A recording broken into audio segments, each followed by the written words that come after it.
Sa gitna ng mabilis na pagtakbo ng mundo, madalas nating makalimutan ang tunay na dahilan ng ating buhay.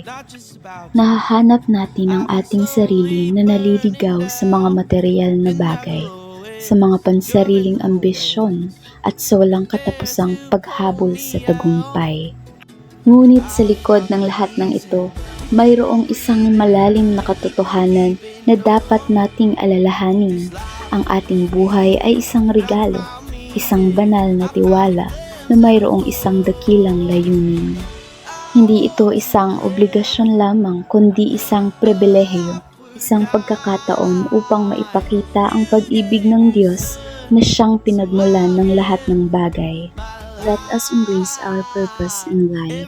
Maglingkod tayo ng may pag-ibig, magbigay ng may kagalakan at mamuhay ng may pasasalamat.